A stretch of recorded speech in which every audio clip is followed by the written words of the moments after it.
Hey everyone, I'm Ian McCarthy of Lifting for Life and No Bullshit Bodybuilding, and this evening I'd like to take a few minutes, and I'm really going to see if I can do it in a few minutes, to talk to you about the value of rest weeks. And I'd like to do the video in two parts. The first part is going to be a simple analysis of the pros and cons of rest weeks, and the second part is going to consist of my recommendations given those pros and cons. So without further ado, the pros. I think the first is very obvious and doesn't need much explanation, and that is physical rest. If you are generally fatigued from training, have joint issues, perhaps genuine injuries, these things can improve as a function of not training at all. And again, I don't think that requires additional explanation. The second is still pretty obvious, perhaps a little less obvious. You will have more time and energy to put into other things. And I think that itself is really obvious, but what perhaps isn't is the amount of time and energy that a lot of serious fitness folks, fitness junkies and addicts and so on put into this. Let's imagine someone resistance trains only 4 days per week. I say only, I mean that's not unusual and that can be really effective. And let's imagine they train for an hour during each of those sessions. Well, you also have to consider the time spent getting ready for the gym, getting to the gym, leaving the gym, etc. And I think that can very easily add up to, let's say, 8 hours a week. Even in the case of someone who, isn't a professional bodybuilder, etc. They just want to, gain a decent amount of strength and muscle and look good. You have 8 hours. You remove that altogether, you have 8 hours plus the energy involved in that you can put into any number of other things which you necessarily wouldn't be doing if you're in the gym. The most significant pro of rest weeks, in my experience, though, is the psychological break, the mental break. And I find that this is really important because it's really psychology that underlies everything. As an example, you look at Eric Helms' pyramids. I believe one of them at the bottom you have adherence, and on the other you have lifestyle, perhaps lifestyle and adherence at the bottom. But the point is that no matter the details of some protocol, they don't matter if you're not actually adhering to the protocol. And this ultimately all comes back to psychology. And what I found is, even in the case of the person who genuinely loves training, in other words, they're not doing it to, compete in something in hopes of making some amount of money. They're not doing it just to generate a certain result, but they genuinely love doing it. That passion wanes or can wane at times. And truthfully, I've yet to meet anyone that I know personally for whom this isn't the case. And simply staying out of the gym altogether, again, in my experience, because I can only speak with great authority from my experience, staying out of the gym altogether for a week or longer not only allows someone to move from not wanting to train to, okay, I can train, it would be all right, but it allows them to move from that to, all right, it would be all, I don't not want to train in the same way, but it actually moves them to the other end of the spectrum, typically, which is to say they get a little stir-crazy and they really want to be back in the gym. And indeed, folks will have to force themselves to even take a full week off. And I think that's beneficial. I think it's actually beneficial to push it that far, because the result is that when that person gets back in the gym, typically they are hyper-motivated to get into the next block of their training, their new program, whatever it might be. So it's kind of I was talking to a client about this recently, and it makes me think of the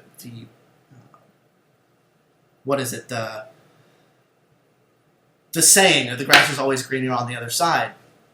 There's value in getting to the other side to then perceive where you've been, that you haven't been enjoying, you haven't been valuing, as being greener, being the other side, being what you want. And that, again, from my perspective, given my experience, is by far the biggest benefit of taking a full week off of training as opposed to simply deloading. And I think that brings us naturally to the cons of this approach. When I was thinking about this video, I had two in mind. Only one is occurring to me now, so I'll offer that to you, and we'll see if the second one shows up. The big con is, I remember the second, so I'll get to it in a second. The big one is that relative to a deload, a full rest week can result in you detraining to a significant degree. Now, I'm not referring to hypertrophy here. I've never seen what I perceive to be good scientific or even experiential, meaning personal experience, evidence that someone's going to lose a significant amount of muscle in a week. I've just never seen it happen. But in terms of losing strength on individual movements, you would be surprised. And a really good example, for whatever the reason, this is kind of outside of my scope of knowledge, but perhaps someone who has an IQ a few standard deviations above mine would be able to analyze this. Presses in particular. If someone doesn't do, say, bench press tends to be a really good example. Someone doesn't do bench press for just a week. Even if they're training in that period, they'll typically lose strength on bench press. And again, I'm sure folks are going to show up and say that isn't the case for them, but this has been my experience generally.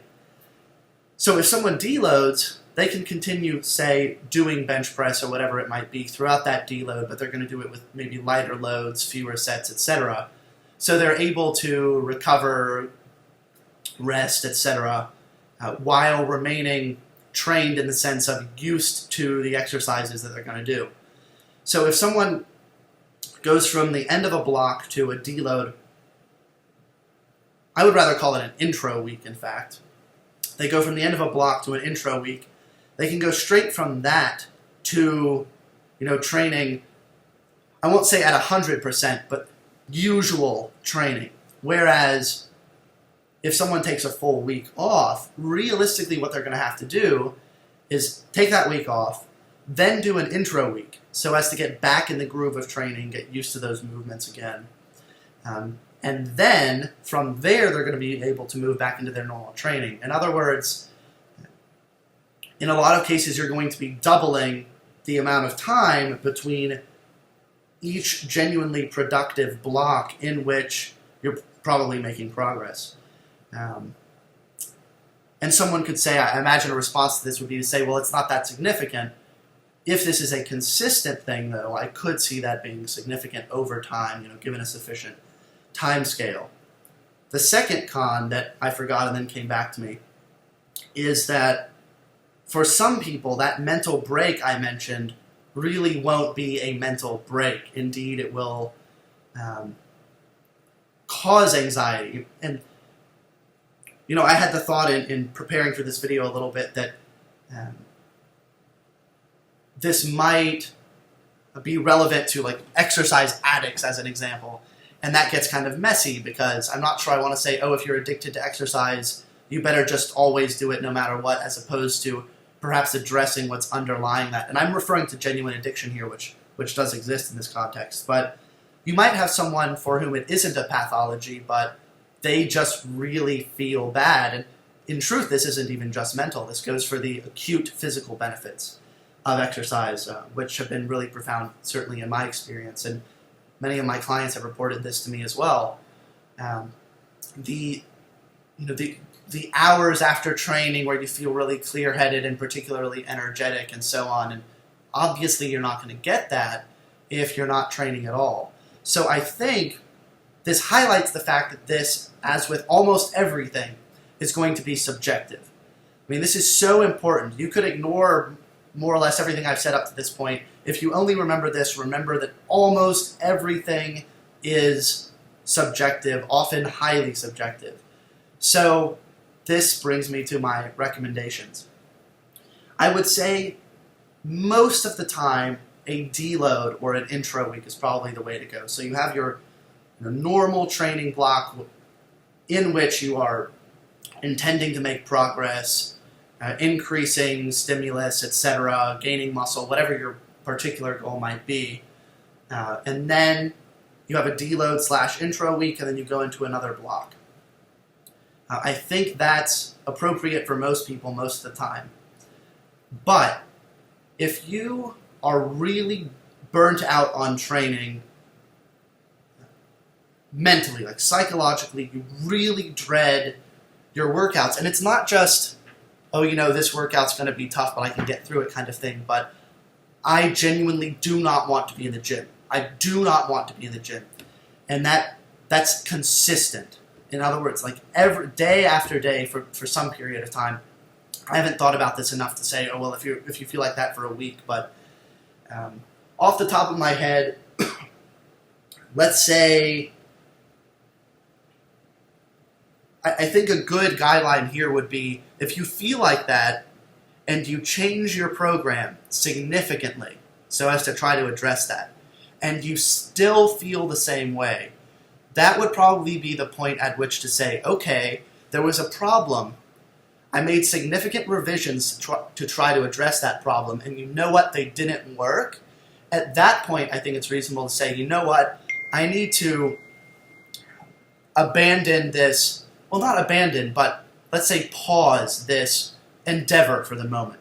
I'll give myself a week. It could be longer than a week, but in my experience, a week. Truthfully, in my experience, about 4 days does it, but 4 days isn't a week, so maybe we can change what a week is. But a week does it, and gets people back into the right mindset, and then when they go into their next block of training or their next program, they're tremendously refreshed. And again, that psychological component underlies everything. The program could be amazing, but if you absolutely hate it, you dread the workouts, maybe in some cases, again, this comes back to the fact that it's subjective, you might have someone who hates every single workout, genuinely they don't enjoy it at all, but just as a function of extreme discipline and determination and so on, they're able to override that. But I don't think that that's most people.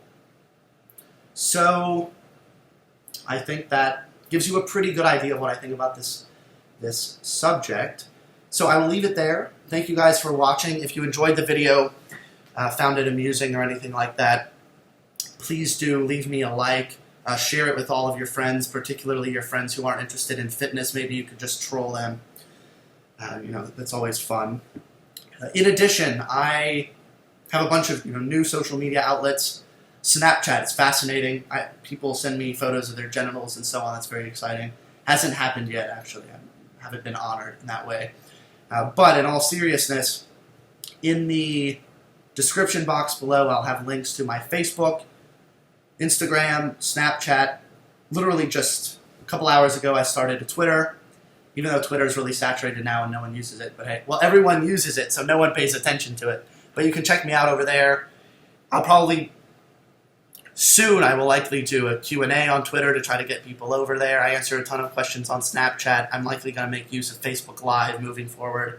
Basically, everything I can do to help you guys out, I'm going to try to do, short of something that involves major neglect of self-care and so on, which might be a little far. So thank you again for watching. Please leave me a like if you made it this far. Let me know what you're interested in me talking about moving forward, and I hope that all of you are doing really well in your own lives. Peace out. We'll talk soon.